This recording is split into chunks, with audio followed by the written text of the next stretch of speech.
Vamos a dar lectura a lo que dice la palabra del Señor. San Marcos capítulo 6, verso 45. Dice la palabra: Después Jesús ordenó a sus discípulos que subieran a la barca y cruzaran el lago en dirección del pueblo de Betsaida, pero él se quedó, dice la palabra, en la orilla para despedir a toda la gente. Luego de despedirla, se fue a un cerro a orar. Cuando llegó la noche, la barca ya estaba en medio del lago, pero Jesús aún permanecía en tierra. Verso 48. Desde allí pudo ver que los discípulos remaban con mucha dificultad, pues navegaban contra el viento.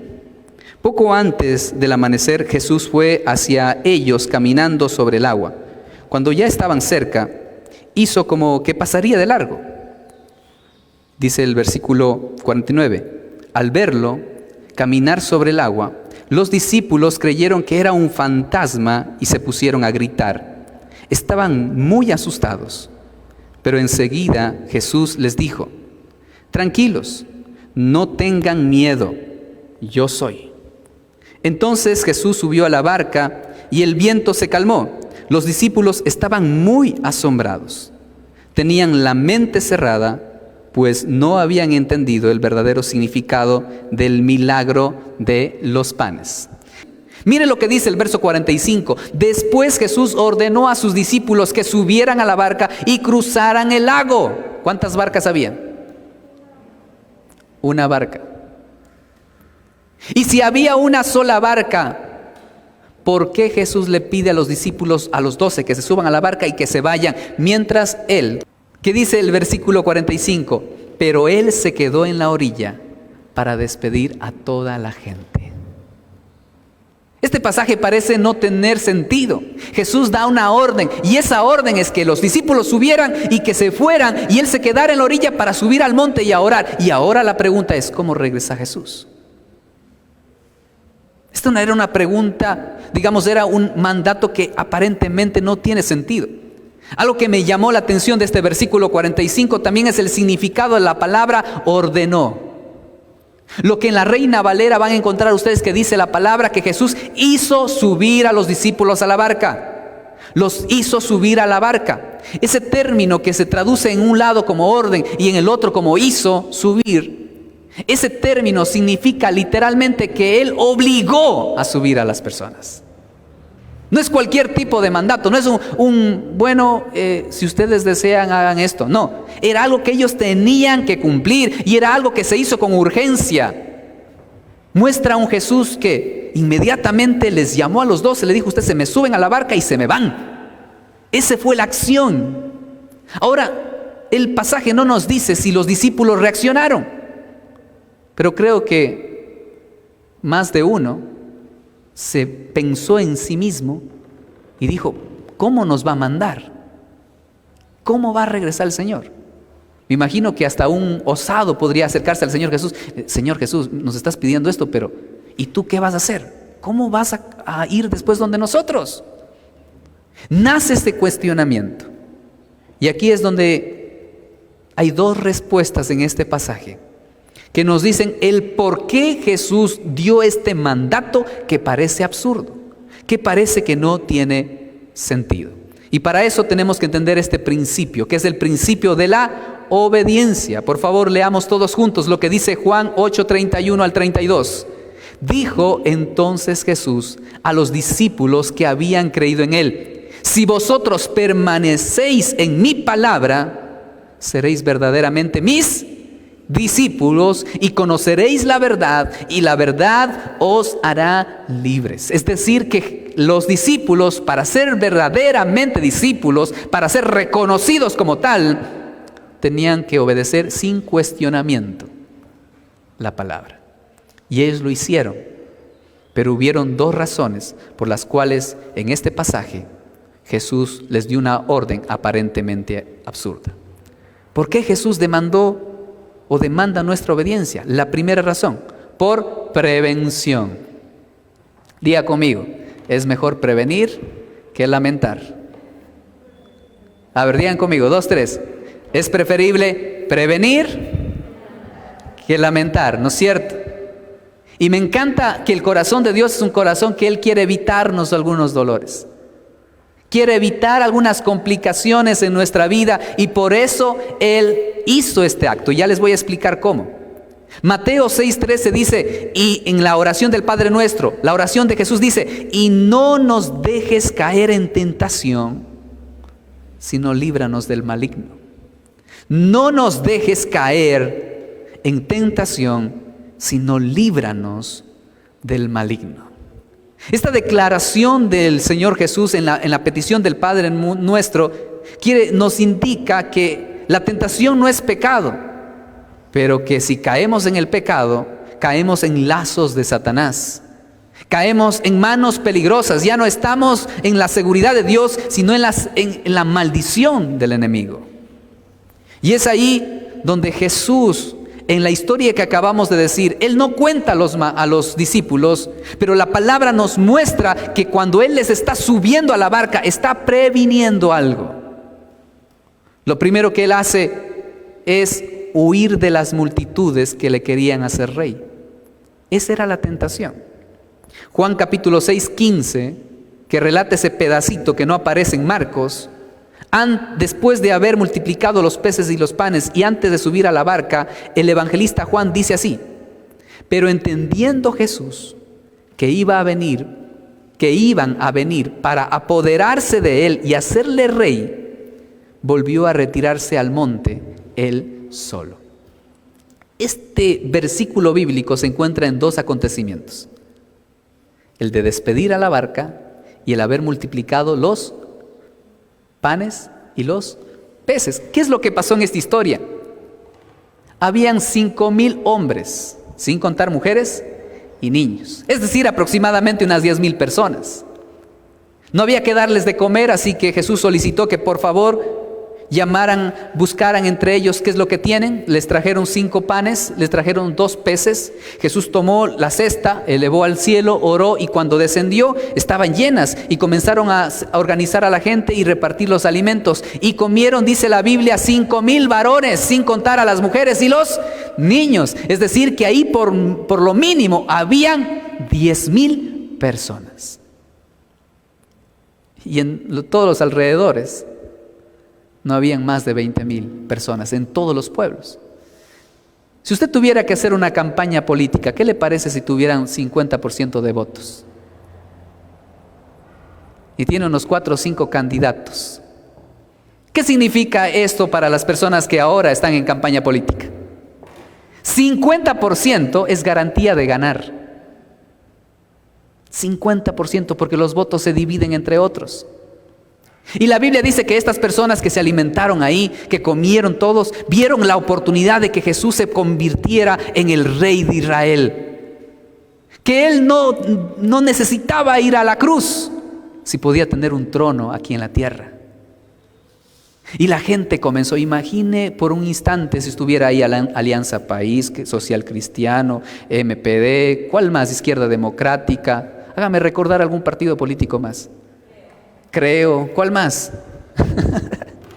Imagínense en la situación, si estuvieran aquellos que fomentan la política, les aseguro que también habrían visto a Jesús en futuro candidato.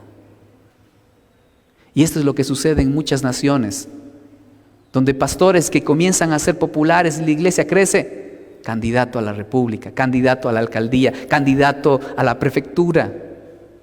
Pero sabe una cosa, mi querido hermano, los pastores fuimos llamados no a cambiar al mundo con las armas del mundo, sino a dejar que Dios cambie al mundo por medio del mensaje del Evangelio del reino de Dios. Esa es la verdad. Y Jesús estaba siendo blanco para la política. Y Mateo 4, 8 al 9 nos dice que esta posibilidad de que Jesús vaya al trono era una tentación que ya había nacido antes desde el mismo corazón de Satanás. Mateo 4, 8 al 9 dice en la palabra: por último, el diablo llevó a Jesús a una montaña muy alta. Desde ahí podían verse los países más ricos y poderosos del mundo. Y el diablo, ¿quién habló? El diablo le dijo: todos estos países serán tuyos si te arrodillas delante de mí y me adoras. Mi querido hermano, desde un principio, antes incluso del ministerio de Jesús, Satanás ya estaba queriendo llevarle a Cristo al trono en la tierra para que evitara la cruz. Pero Jesús entendió algo, que Él tenía que ir a la cruz en la tierra para luego asumir el trono. ¿En dónde? En el cielo. Mi querido hermano, Jesús conocía al enemigo y conocía que lo que la gente mira, lo que la gente piensa, no siempre es lo correcto. Jesús no era un líder político, Jesús era un líder espiritual, porque Él sabía que lo que cambia al hombre es lo que pasa en su corazón y no lo que pasa solo en sus estructuras políticas, pues esas cambian cada tiempo. La verdadera transformación de una nación es cuando los corazones cambian. Y corazones cambiados no aceptan estas estructuras pecaminosas. Así que Él no aceptó el trono de la tierra, prefirió el trono del cielo, aunque en la tierra le costara tomar la cruz y serle fiel al Padre. Por eso Jesús hizo lo que muchos de nosotros debemos hacer en tiempos de tentación. ¿Qué tenemos que hacer? Buscar a Dios en oración. Dice Marcos 1:35, el hábito que Jesús tenía todo el tiempo. Él necesitaba sincronizar con el Padre su voluntad. Y por eso Él siempre oraba. Y dice la palabra que Él se levantaba en la madrugada. Jesús se levantó y fue a un lugar solitario. ¿Para qué? Para orar. Antes de hacer cualquier cosa, antes de accionar su vida, antes de tomar una decisión, ¿qué hacía Jesús? Oraba. Esto es maravilloso.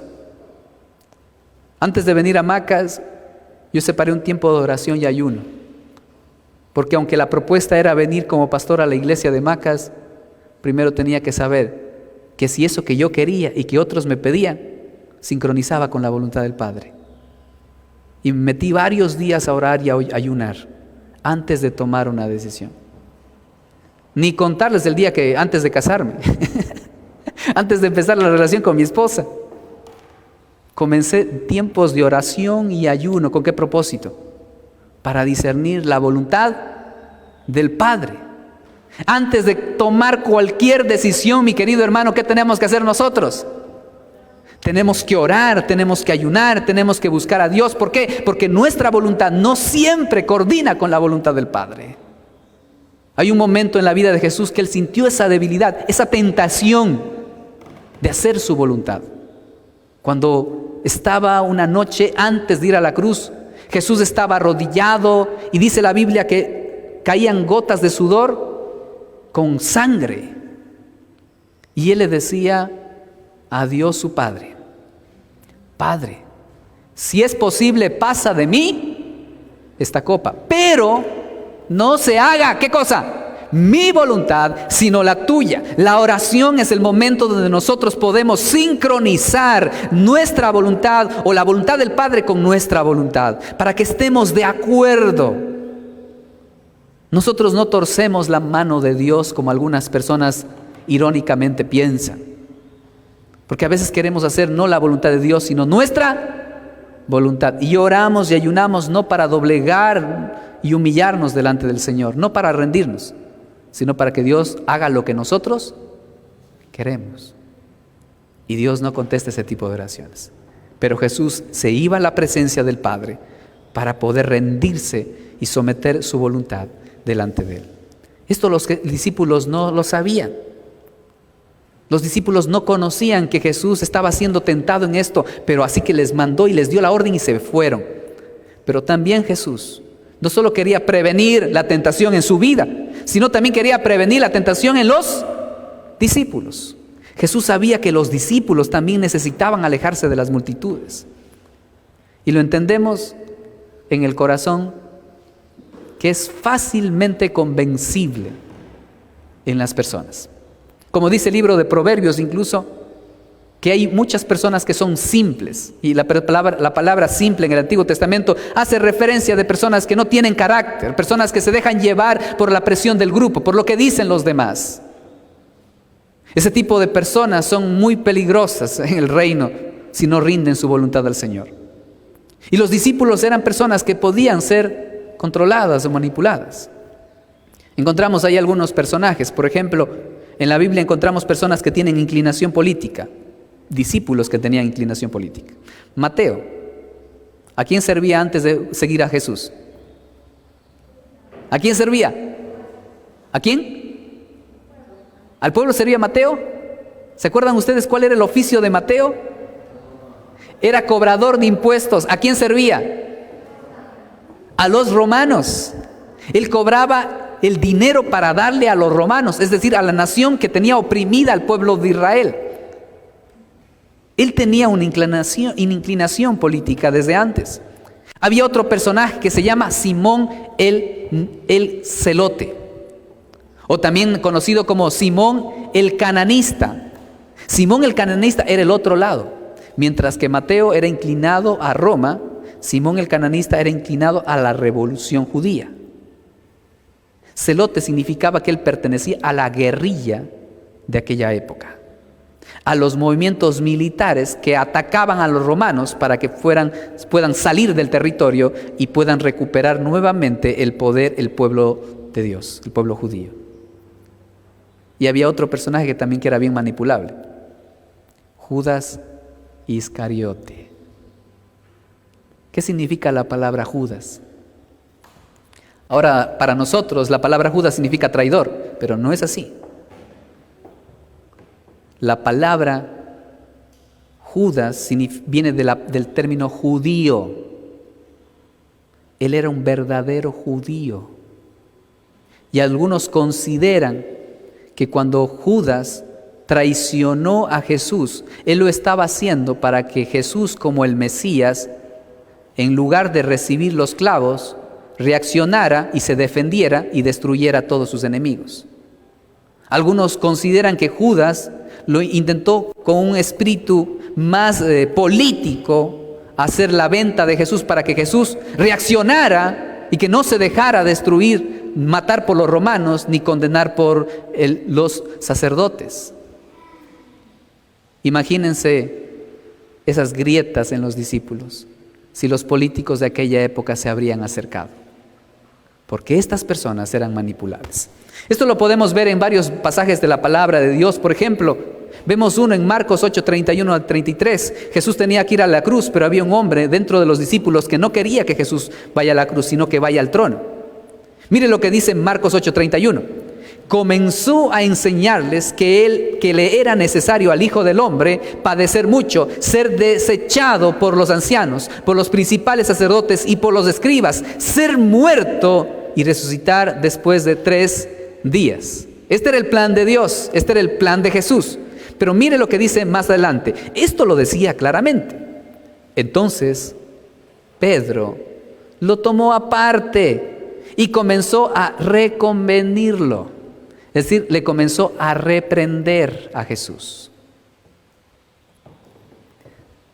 Pero volviéndose y mirando a los discípulos, miren lo que hizo Jesús.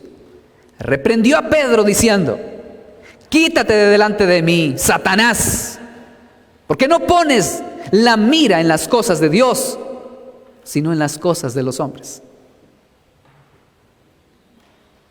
¿Cuál era el camino de Jesús? ¿Dónde tenía que ir? A la cruz. Si quería el trono en el cielo, él tenía que ir a la cruz en la tierra para asumir el trono en el cielo. Pero ¿cuál era la tentación del diablo? Llevarle al trono en la tierra y arruinar el plan salvador de Dios el Padre. ¿Y qué pasó con Pedro? Cuando Jesús le dice: voy a morir y voy a sufrir y voy a morir crucificado, lo que le está diciendo en este caso Pedro es que no debes morir, porque ellos le veían como un líder que iba a tener un trono en la tierra. Y por eso Jesús le dice: apártate de mí, Satanás, porque las palabras de Pedro eran las tentaciones del diablo. Porque las filosofías de este mundo, los pensamientos de este mundo pueden llegar a la mente incluso de los creyentes si nosotros no estamos bien afianzados en nuestra fe y en la verdad de la palabra. Hechos capítulo 1, versículo 6, después de la resurrección de Jesús, sigue presente la misma tentación.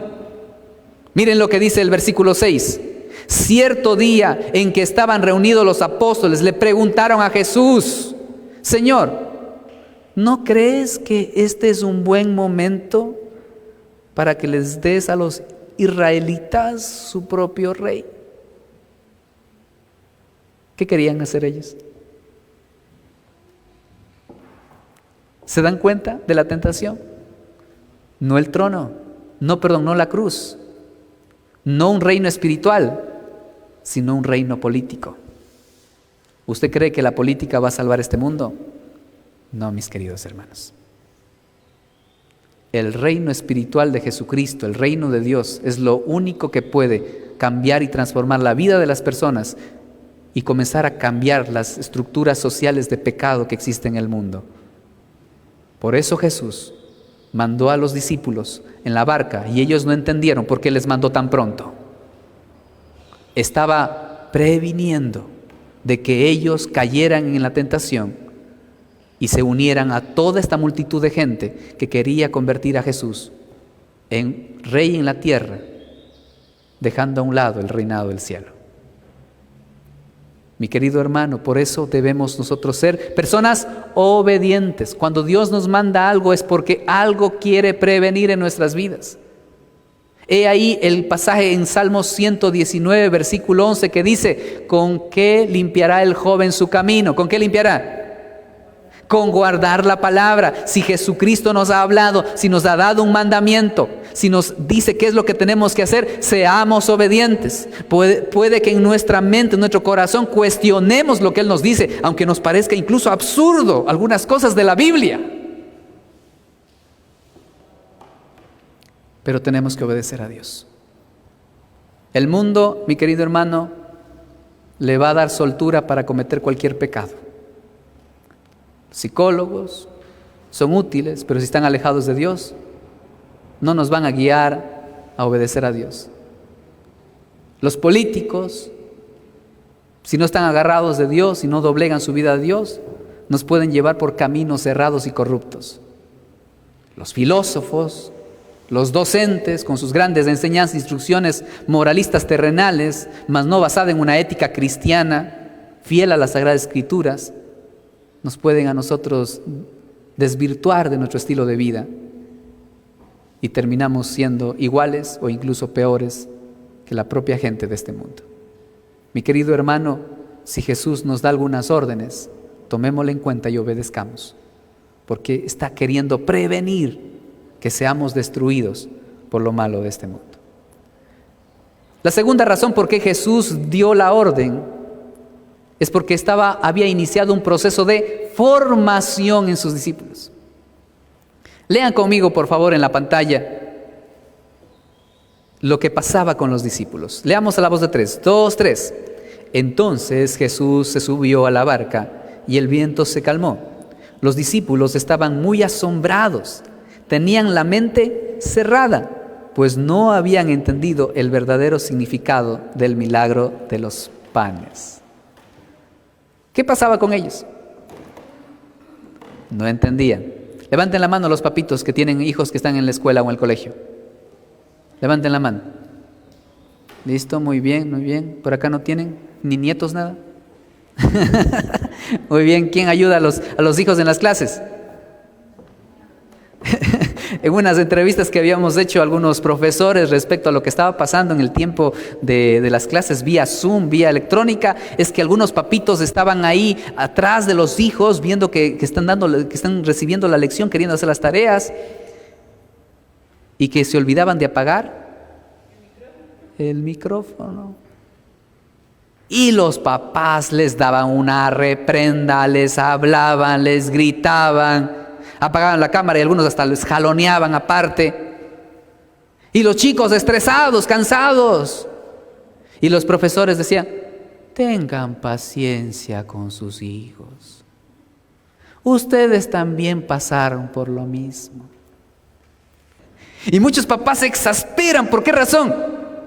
Porque por más que la maestra les explica, o hasta ellos mismos buscan e investigan y también intentan explicarles, parece que no entienden y usted se frustra. Ahora imagínese con Jesús, el maestro por excelencia, el rabino. Y como dice en otro pasaje bíblico, el Raboni, que significa Dios maestro. Teniendo ellos el mejor maestro en todo el mundo, en todo el universo, los discípulos eran tardos en comprensión. No aprendían. Este es el caso que vemos citado en esta historia de Marcos capítulo 6. Dice que ellos tenían la mente. ¿Cómo tenían la mente? Cerrada. Hay muchas cosas que no entiendan. No importa, mi querido hermano, joven, niño que está presente el día de hoy. ¿Cuántas veces usted venga acá y tal vez llega a la casa y para mí la enseñanza no, ni me va ni me viene? Me pareció interesante la ilustración o esto. Pero hay personas que van a estar escuchando mucho tiempo la palabra de Dios, pero van a tener la mente cerrada. Y es por eso que Jesús toma ciertas estrategias para poder abrir esa mente, para que podamos nosotros llegar a la comprensión. Y aquí lo que Jesús quería enseñarles era quién era Él. Lo que los discípulos no comprendían al 100% era quién era Jesús. Y vamos a ver algunos pasajes bíblicos donde Jesús da algunas evidencias de quién era, da algunas pistas a los discípulos para mostrar quién era, pero que ellos no lograban entender, ni la gente que les rodeaba. Por ejemplo, leamos este pasaje, Marcos 1:11, que dice así: en ese momento, en el bautismo de Jesús, una voz que venía del cielo le dijo: tú eres mi Hijo amado, a quien quiero mucho, estoy muy contento contigo.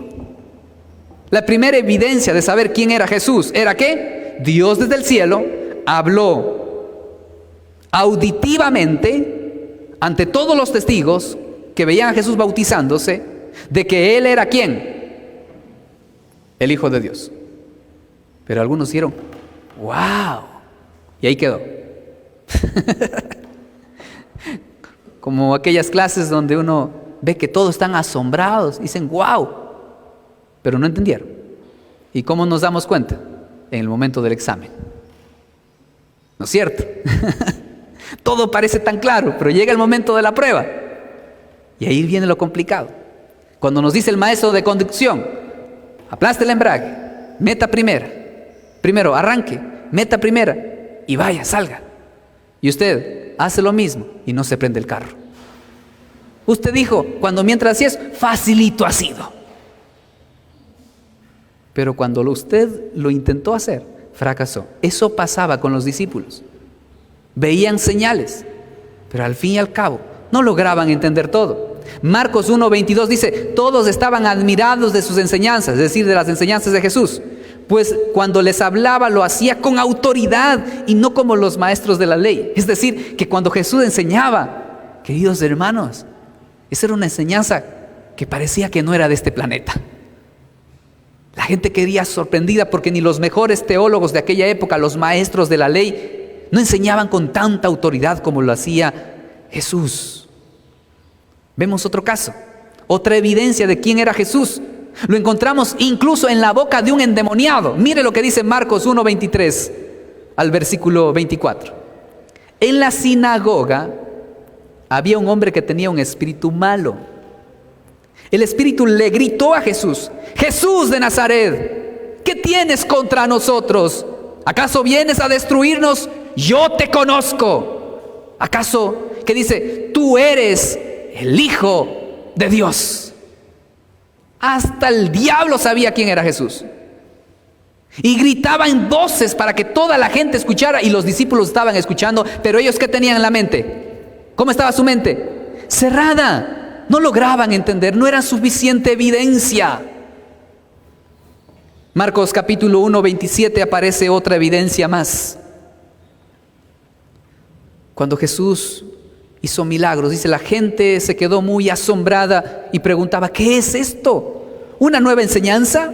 ¿Qué clase de poder tiene este hombre? Con autoridad y poder ordena a los espíritus malos que salgan, y ellos le obedecen. Incluso en otro personaje muy cercano a Jesús. ¿Quién lo bautizó? Juan el Bautista. También le quedaba la incógnita quién era Jesús. Y miren lo que dice. Cuando llegaron a donde estaba Jesús, le dijeron: Juan el Bautista nos envió a preguntar si eres el Mesías. ¿Cuál era la pregunta? Si él era el Mesías, o si debemos esperar a otro. En ese momento Jesús sanó a muchos que estaban enfermos, que sufrían mucho. También sanó a los que tenían espíritus malos, y a muchos ciegos les devolvió la vista. Luego le respondió a los 2 hombres: vayan y díganle a Juan todo lo que ustedes han visto y oído. Ahora los ciegos pueden ver, los cojos caminan bien, los leprosos quedan sanos, los sordos ya pueden oír, los que estaban muertos han vuelto a la vida, y los pobres se les ha anunciado la buena noticia de la salvación. ¿Qué duda le podía quedar a Juan el Bautista? Pero los discípulos tenían la mente cerrada. Les era difícil. Y por último, una evidencia fundamental. La Biblia dice que el único que puede perdonar pecados en la tierra, ¿quién es? Solamente Dios. Y Jesús dijo esto al respecto de él: pues voy a demostrarles que yo, el Hijo del Hombre, tengo autoridad aquí en la tierra para perdonar pecados. Entonces dijo al paralítico, al que no podía caminar: levántate y anda. ¿Qué evidencias necesitamos? Aquí tenemos 2 abogados. ¿Qué evidencia necesitamos para reconocer que Jesús era el Hijo de Dios? Ninguna. Pero los discípulos tenían la mente cerrada. Eran tardos para entender. Se les hacía complicado realmente descubrir quién era Jesús. Miren lo que sucede. Ya llegado la medianoche, la barca estaba en medio del lago, pero Jesús permanecía ¿en dónde? En la tierra. Versículo 48. Desde ahí pudo ver a los discípulos que remaban con mucha dificultad, pues navegaban contra el viento. Desde ahí, ¿qué estaba haciendo Jesús? Estaba mirando. Pero atención, en este mismo pasaje, ¿a qué hora Jesús se puso en acción? Al llegar la noche, los discípulos estaban en medio del mar sufriendo. Ahora, miren lo que sucede cuando Jesús comienza a tomar acción. Poco antes del amanecer, Jesús fue hacia ellos caminando sobre las aguas. ¿A qué hora? Antes del amanecer, es decir, aproximadamente entre las 5 de la mañana.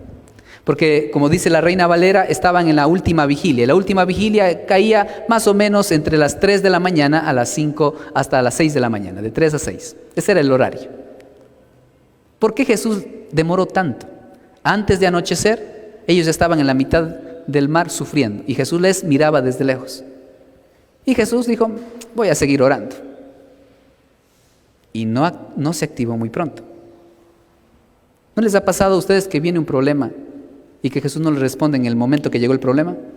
¿Cuándo les responde Dios? ¿Cuándo actúa Dios? ¿Cuándo? En el momento indicado. El problema es que a veces el momento indicado no es el momento que nosotros queremos. El momento oportuno, ¿perdón? Ajá. ¿Conveniente para Dios o para nosotros también?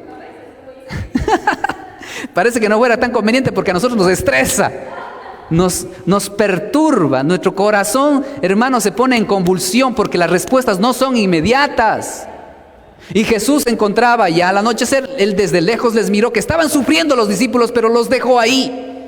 Y no se activó, Él no se fue tras ellos para ayudarles, sino hasta el amanecer, cuando ya estaba cerca de amanecer. ¿Y esto es por qué razón? Porque Dios no solamente quiere librarnos de las dificultades, Él lo que quiere es transformar y formar nuestra vida. No sé si ustedes han visto una película muy antigua, Karate Kid. ¿Se acuerdan cuál era el proceso de entrenamiento de Karate Kid? De este joven, no me recuerdo el nombre. A ver.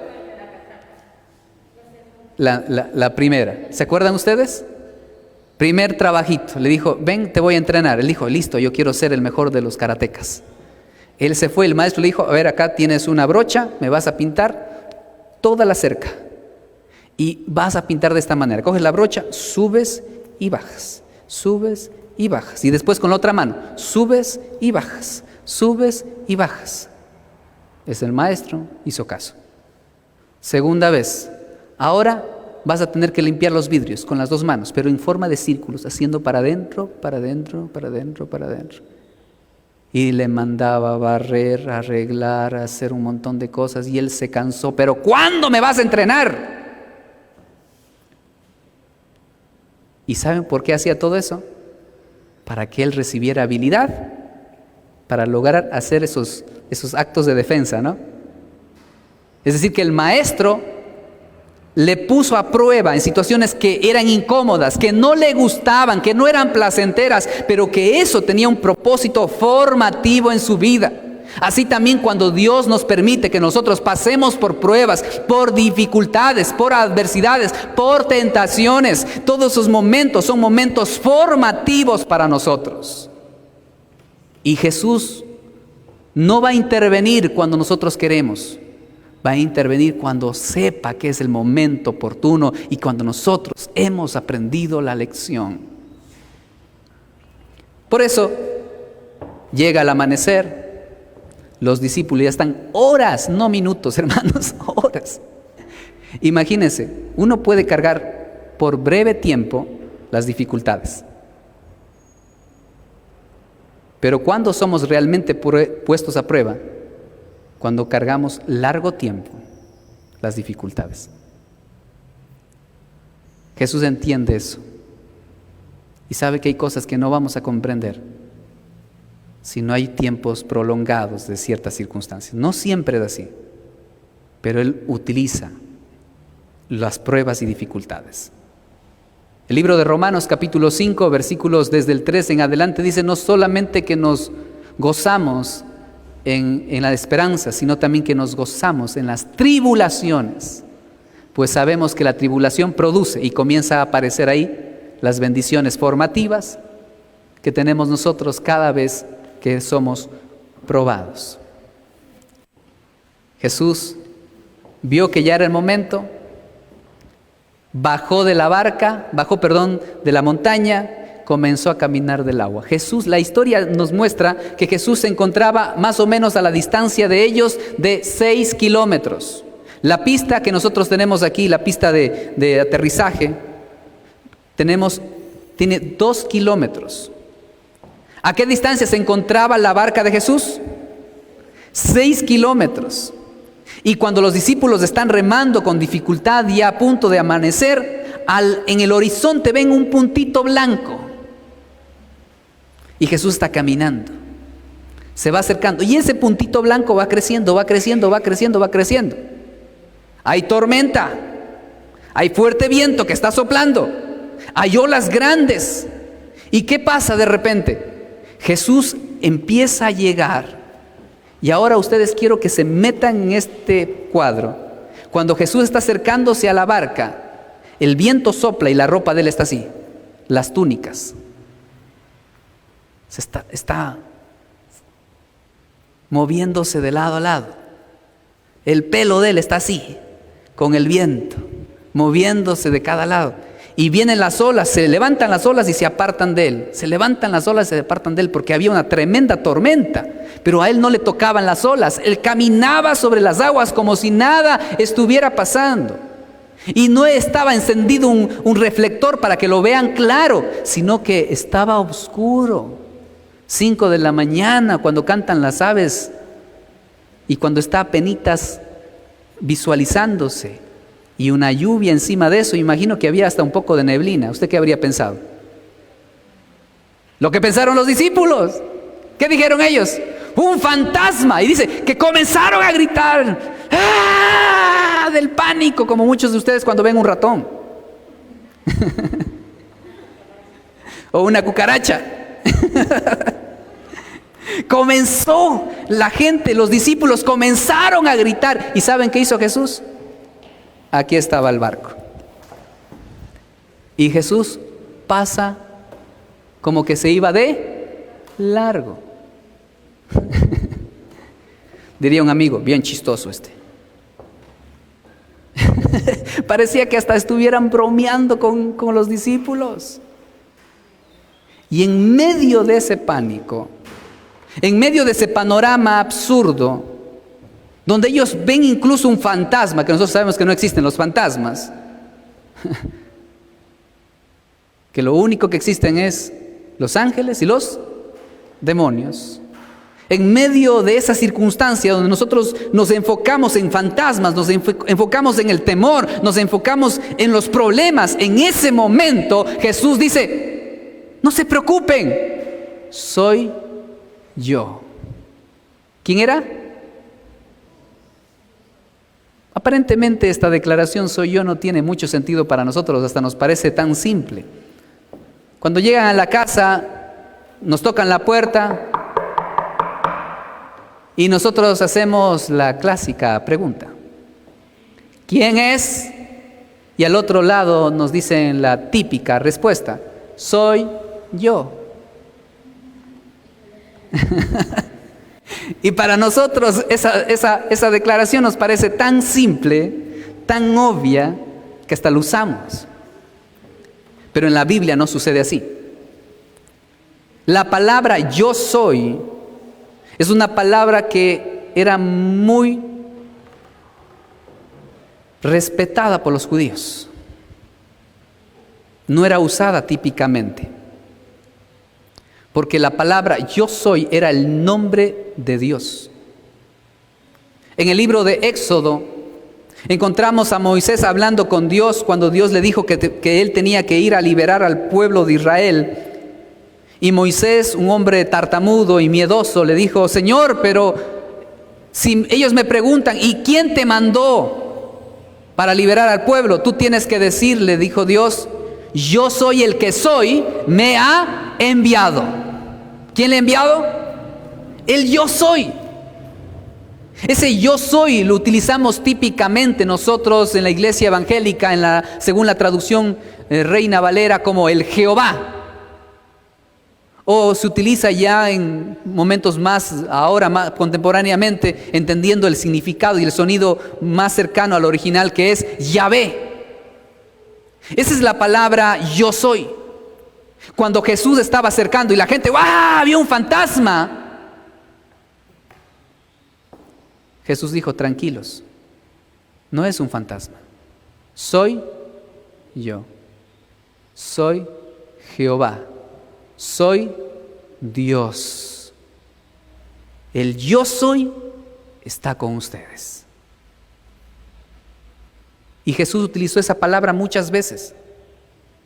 Él dijo en el Evangelio de Juan: yo soy la luz del mundo. Yo soy el agua de vida. Yo soy el pan del cielo. Yo soy el camino, la verdad y la vida. Yo soy. Esa palabra no es utilizada por Jesús porque era una costumbre de la época. No, era una palabra que relacionaba a Cristo con el Dios del Antiguo Testamento, porque Él es el Hijo de Dios, o Dios el Hijo, el yo soy. Por eso en una ocasión, cuando Jesús está siendo atrapado para llevárselo y castigarlo y al final crucificarlo, los soldados que salían del templo fueron a buscar a Jesús al Monte de los Olivos. Y en ese Monte de los Olivos ven a los discípulos reunidos. Y estos soldados le preguntan a ellos: ¿dónde está Jesús? ¿Quién es Jesús? Jesús se abre paso en medio de los discípulos. Dice: yo soy. ¿Qué pasó en ese momento? La Biblia dice que todos los soldados cayeron al suelo, se desmayaron, hermanos. Comenzaron a caer los soldados. ¿Por qué razón? Porque Jesús había declarado públicamente que Él era Yahvé, que Él era Jehová, que Él era el yo soy del Antiguo Testamento, a quien estaban buscando. Jesús no era cualquiera, Él es el Hijo de Dios, Dios el Hijo. Por eso le pregunto, mi querido hermano, cuando usted ve fantasmas en su vida, cuando usted está viviendo tormentas, cuando está lleno de temores, ¿nombra al fantasma o nombra al yo soy? Jesús es el yo soy. Jesús es Dios. Por eso cada vez que usted ora, clama todo en el nombre de ¿quién? En el nombre de Jesús. Porque Él tiene el poder para cambiar nuestra situación, rescatarnos. Pero esto era difícil de entender para los discípulos, mi querido hermano. Jesús es el yo soy. Y muchos no van a entender y no van a conocer al yo soy si no es después de tormentas. Termino con esta historia. Hay un hombre en la Biblia que era buen padre de familia. Anote eso, por favor. Si alguien quiere casarse, unas mujeres solteras por aquí, quieren casarse, este era un buen hombre porque era un buen padre de familia. Segundo, este hombre era un buen negociante, un buen empresario. Y tercero, era un hombre muy espiritual. ¿De quién creen que estoy hablando? ¿De quién? Los que estuvieron en el primer servicio ya saben. Job, ¿no es cierto? Job. Él era un buen padre, un buen esposo. Él era un buen trabajador. Todo lo que hacía prosperaba, tenía riquezas. Y en tercer lugar, era un hombre muy metido con Dios, muy espiritual. Hasta Dios se sentía tan orgulloso de Job que un día le dijo a Satanás: ¿has considerado a mi siervo Job? No hay ninguno como él en la tierra. Hombre recto, hombre honesto, apartado del mal. Y el diablo, que siempre quiere hacer de las suyas, le dice: eso porque tú lo bendices tanto se comporta así. Permite que yo le toque donde más le duele, a ver si en tu propia cara no blasfema en contra de ti. El diablo fue. ¿Qué nomás tocó de Job? Primero, a la familia. Él era un buen padre de familia. Lo que más le dolería era que el diablo toque a su familia. Y el diablo tocó la vida de su familia y esto corrompió su corazón. Era un buen trabajador y el diablo, ¿qué le tocó? Su trabajo, sus finanzas. Mató su ganado, quemó sus casas, lo perdió todo. Pero ¿saben qué no pudo tocar el diablo? Su fe en Dios. Él, cuando perdió todo, rompió su ropa, rompió sus vestidos y dijo: desnudo salí del vientre de mi madre y desnudo regresaré a Dios. Jehová dio, Jehová quitó, sea el nombre de Jehová bendito. Y él no blasfemó contra Dios, aunque estaba pasando por dolor. Pero recuerden, el quintal del cemento lo podemos cargar un momento. Pero el dolor de Job se prolongó por varios días, porque después fue tocada su salud. Y hasta su mujer ya no le aguantó al marido, que se rascaba, que se quejaba de los dolores. Y su mujer le decía a su marido: si ves, Job, todavía conservas tu integridad, mira lo que ha pasado, mira lo que hemos perdido. Maldice a Dios y muérete. Porque ella también llegó a un extremo de estrés, de no soportar la situación, de ver sufrir a su propio marido y de estar pasando el duelo de la muerte de todos sus hijos. Ni ella ya soportaba. Pero Job se mantuvo. Pero cada día que pasaba su moral iba quebrantándose poco a poco, hasta un punto que él se cansó y explotó como cualquiera de nosotros. Porque nosotros llegamos a un momento que nos cansamos, que ya no aguantamos más, que nuestra vida no puede soportar por mucho tiempo el dolor y nos sale de la boca, nos sale de la cara, nos sale de nuestra vida, de nuestras expresiones, lo que estamos pasando y sufriendo. Y Job dijo: maldito el día que dijeron, hombre es nacido, maldito el día en que vi la luz, maldito el día en que nací. Porque él sintió un dolor tan profundo que ya no pudo aguantar, como muchos de nosotros hemos sentido. Y solo cuando él llegó al punto máximo, cuando ya no podía aguantar más, cuando Dios le habla. Y Dios le dice a Job: Job, ¿dónde estuviste tú cuando yo creé el cielo y la tierra? ¿Acaso tú sabes de dónde sale el sol y dónde se esconde? ¿Tú sabes cómo yo alimento tanto a los pequeños animales que se esconden en los huecos, en las rocas? ¿Tú conoces o sabes yo cómo le alimento a los leones? ¿Quién eres tú para cuestionarme lo que yo estoy haciendo, en otras palabras? Tú no entiendes, Job, pero yo sí entiendo. Yo tengo un propósito para lo que tú estás padeciendo.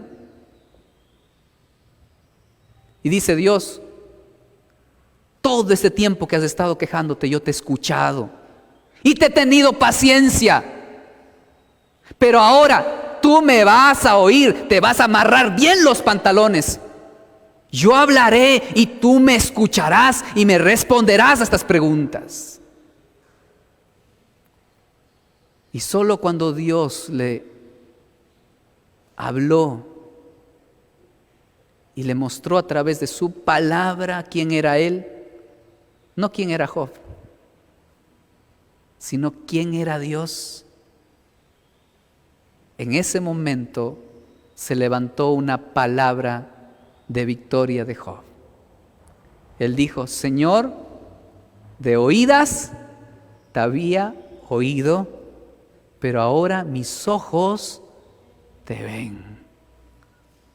Algunos debemos ser bien sacudidos, mi querido hermano, para llegar a conocer a Dios, porque a Dios no se le conoce intelectualmente solamente.